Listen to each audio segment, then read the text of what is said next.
तो किन उतार चढ़ावों से गुजर रही है बिजनेस की दुनिया, बताएंगे अजय मिश्र। धन्यवाद और स्वागत है आप सभी का व्यापार प्राइम में। शुरुआत करते हैं शेयर बाजार की खबरों से, क्योंकि संवत 2077 की जो शुरुआत है वो शेयर बाजारों के लिहाज से काफ़ी शानदार रही है।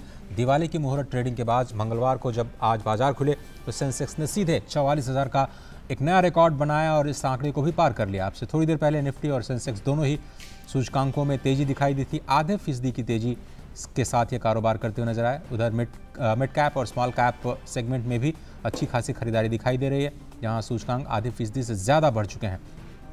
बैंक निफ्टी में काफ़ी तेजी दिखाई दे रही है। एसबीआई, फेडरल बैंक, बंधन बैंक और एचडीएफसी बैंक में 2 से 4% तक की बढ़त दिखाई दी। इस वक्त हम अगर बात करें तो सेक्टर्स में metal, consumer goods, reality, industries, telecom, financial, Bankex और इंफ्रास्ट्रक्चर में तेज़ी है। जहां पर थोड़ी सी गिरावट नज़र आ रही है वहां पर टेक्नोलॉजी और ऑयल एंड गैस और सीपीएसईज शामिल हैं। उधर ऑक्सफोर्ड इकोनॉमिक्स की रिपोर्ट के मुताबिक भारत की अर्थव्यवस्था उम्मीद से बेहतर तेजी के साथ ग्रोथ कर सकती है।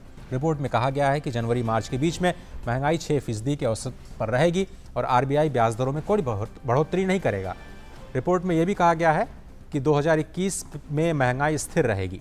इससे पहले मूडीज़ ने भी भारत के आर्थिक विकास में तेज गिरावट के अनुमानों में संशोधन किया था और उम्मीद जताई थी कि पहले जितनी आशंका जताई जा रही थी रिकवरी उससे तेज रफ्तार से हो रही है। और सरकारी कंपनी बीपीसीएल में हिस्सेदारी बेचने की आज मंगलवार को अंतिम तारीख है। सरकार के सूत्रों के मुताबिक निविदा की तिथि को आगे नहीं बढ़ाया जाएगा।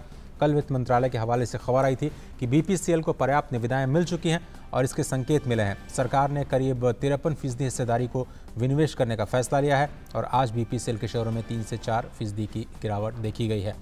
और अभी खबर मिल रही है कि जो फाइनेंस कमीशन है उसके मुखिया एनके सिंह का वित्त मंत्री से मिले हैं। इससे पहले उन्होंने अपनी जो रिपोर्ट है वो प्रधानमंत्री को सौंपी थी और आधिकारिक तौर पर वो राष्ट्रपति को अपनी रिपोर्ट सौंप चुके हैं। कोविड के ऊपर ये पूरी की पूरी रिपोर्ट है और जो संसाधन है उसको राज्यों के बीच में कैसे बांटा जाए, नया फार्मूला क्या है, उसकी जानकारी अब ये आधिकारिक तौर पर सौंप दी गई है। लेकिन सदन में यानी संसद में रखने से पहले उसका खुलासा नहीं हो पाएगा। हमें इंतज़ार है इस रिपोर्ट को संसद के पटल पर रखे जाने का और उसके बाद राज्यों को किस अनुपात में कितना टैक्स का हिस्सा मिलेगा और कोविड से लड़ने के लिए क्या कुछ और किए जाने की उम्मीद है, इसकी सिफारिशें हमें पता चलेंगी वित्त आयोग ने सरकार को क्या दी है। तो फिलहाल व्यापार प्राइम के आज के इस अंक में सिर्फ इतना। बहुत बहुत शुक्रिया आपका अजय। और अब बात उन खबरों की जो दुनिया भर में सुर्खियों में छाई हुई हैं।